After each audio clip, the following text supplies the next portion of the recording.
Hello, this is Matthew Boyd from Staccato Launceston. Today we're looking at Zach Wylde's manual, and particularly what I'm choosing to call his critical concepts of swordsmanship. We're going to look at his 9 principal observations and some other terms and concepts that are really important to understand when looking at Wylde. Getting right to the point, as Wylde does in his manual, he gives us a definition of the sword. He divides the hilt up into the pommel or end, the middle or handle, and the shell or front. And he likewise divides the blade into 3 parts. From the shell to the middle, he calls the fort or strength. From the middle to the end, he calls the weak or feeble. And midway between the shell and the point, he calls the middle.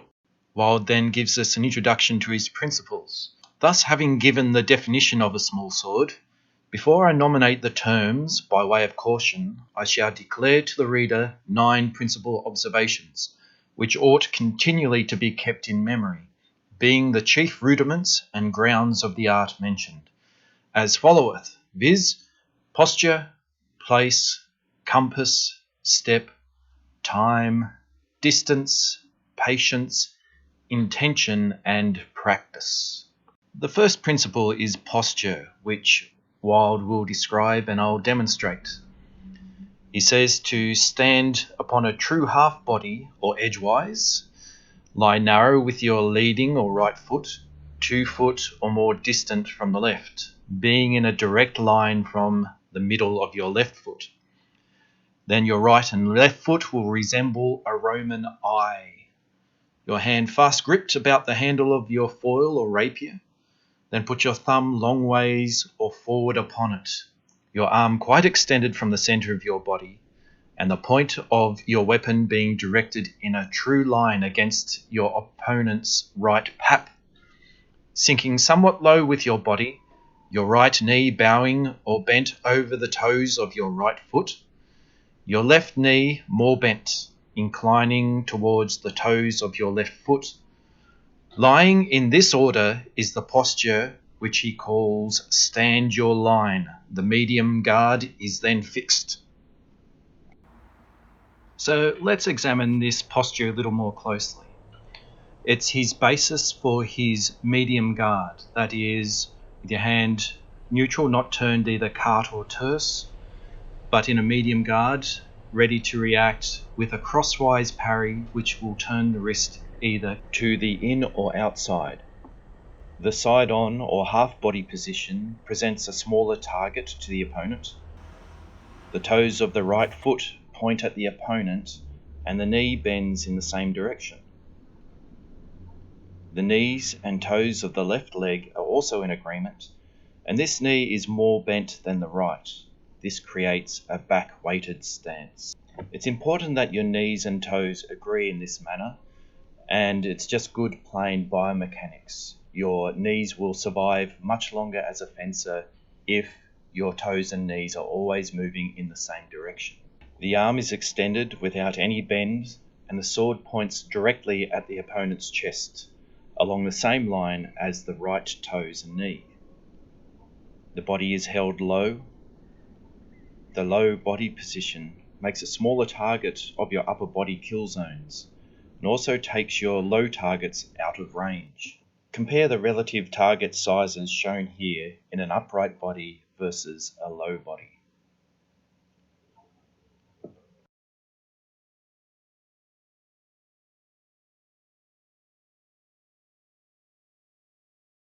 Although it's not mentioned specifically in this section, the position of the left hand is important. Later in his manual, Wylde mentions several ways of palming or using your left hand to defend. He says to put your left hand under your chin or in front of the right side of your chest. It's a good habit to be in, so my opinion is that we should hold it here in the medium guard too. Wylde's next principal observation is place. And here we need to understand that in his manual, Wylde includes his full system of small sword, broadsword and quarterstaff. He also describes an abbreviated system based on his medium guard. From this position, he recommends the inside and outside guard at broadsword and the crosswise and orbicular circular parries at smallsword. Wylde says that these guards are enough to keep you safe, that as long as you are using this medium guard, low body method, you absolutely must keep your arm absolutely straight and directed at your opponent. No matter what the opponent does to make you move it, don't. If you do, you become exposed to your opponent's attacks. As you can see in this image, the shell of the sword's guard covers a significant portion of the killing parts of the body. The third principal observation is compass. Compass in this instance means a curved or round course or range or scope. Wylde says that compass can be taken two ways: compass in defense and compass in offense. In defense, it refers to the parry. When you are standing your line as described in the first principle, and your opponent thrusts or passes at you, you move the point of your sword across 4 inches in the direction of the opponent's sword by rotating your wrist. You must make sure your arm stays in the same place. This is Wylde's crosswise parry, and he says this movement is enough to defend you if you maintain your stance. And the movement happens as described by Wylde. He wants the inside and outside guard at broadsword to be the same as the cart and terce crosswise parry at smallsword. Now there are a number of other interpretations of Wylde's crosswise parry, and some of them are really good and I'd love for them to be correct, but this is what Wylde's describing. By a turn of the wrist, you come to a cart or terce crosswise parry, and at broadsword, you go from an inside and outside by coming through an upright medium guard. In offense, compass refers to the target areas you must limit yourself to. Only thrust or pass within the killing areas of your opponent's torso. If you drop your point in making a thrust, you lose a great deal of reach. As you can see here, the lower I drop my sword, the further away from the wall my point is taken. You also risk your own killing parts. Wylde's fourth observation is step. And step is your lunge made when you shoot yourself forward to your full extension in an attack, either at smallsword or broadsword.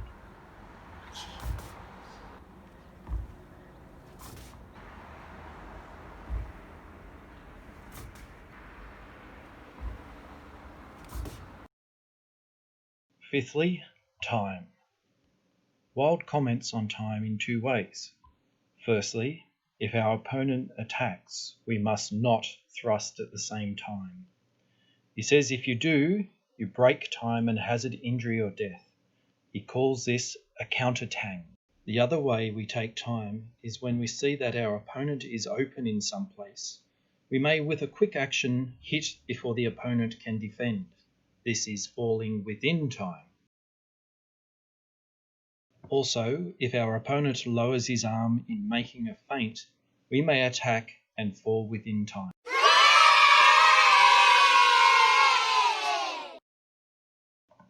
Distance. Nowhere in his manual does Wylde recommend weapon lengths. He does, however, give practical advice on distance that is helpful regardless of weapon length. He explains that you must stand at a measure or distance from your opponent, that when you lunge, you can reach his body to do execution. Ugh. His practical advice is that, given your swords are of equal length, if your point reaches the shell of your opponent's hilt, you are within distance.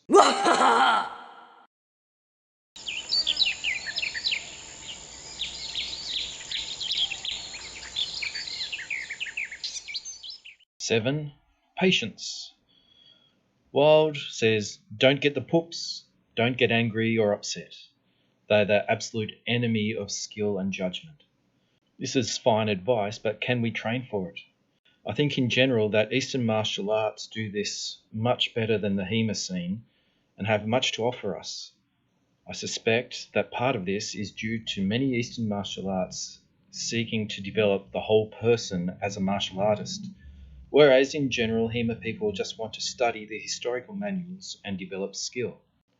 Is there room for more development of the whole student in HEMA? I think so, but this video probably isn't the venue for this discussion. In short, study some breathing techniques, pray, meditate, or deliberately do something that helps clear your head and refresh your perspective.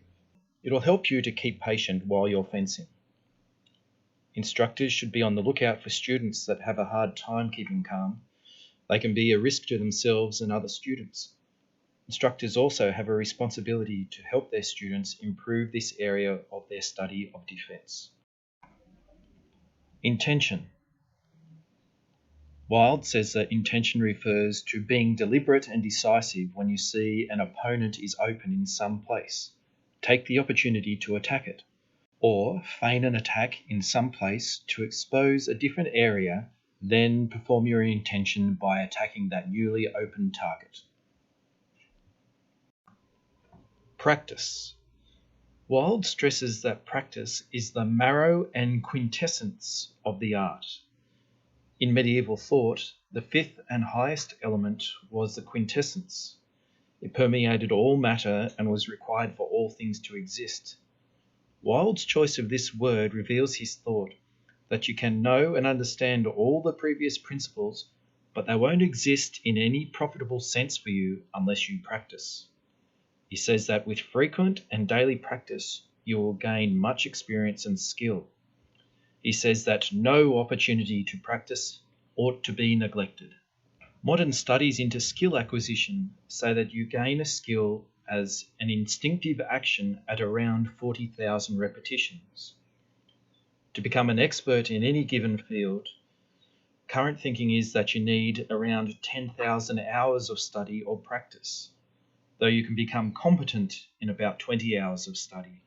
Teachers and instructors can always tell who trains outside of class, generally because of how rapid the student's skill development is. So train hard and get good. Carte and terse. Wylde says that these terms of art are essential to understand and form the foundation of understanding fencing in general. Carte describes two things. First, the position of the hand, a supinated position or palm up. Carte also refers to the side of the opponent's sword that you would normally attack with your hand in this position. Terse is with your hand turned around the other way, pronated, or with the back of your hand uppermost. Terse is also the side of the opponent's sword that you would normally attack with your hand in this position. At broadsword, carte and inside are the same, and terse and outside are the same. True play and false play. This concept is of great importance when studying Wylde's method. In order of importance, he places the understanding of true play second only to learning parries and guards. True play is to look at an opponent's stance or guard and make an immediate attack to the area least protected. For instance, if your opponent is in an outside or terse guard, they will be most exposed inside their sword or carte side. The opposite is also true. An opponent in carte or inside guard will be most open on their terse or outside. True fight is to attack the most open target. False fight is to try to deceive your opponent by attacking an area to draw the opponent into revealing another target which you intend to attack.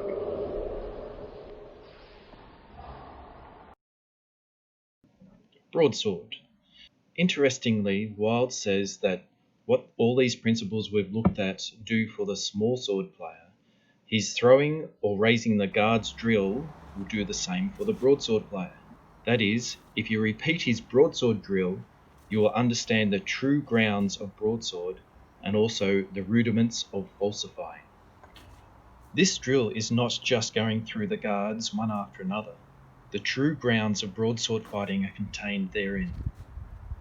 At broadsword, Wylde states that in order of importance, guards are paramount, then true play, as previously explained.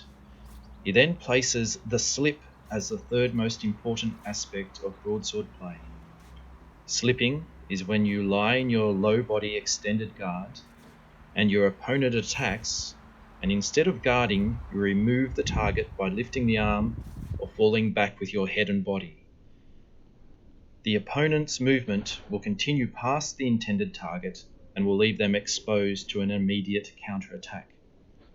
This is one of the main purposes of Wylde's drill, to learn to slip with a raised arm and withdrawn head and body.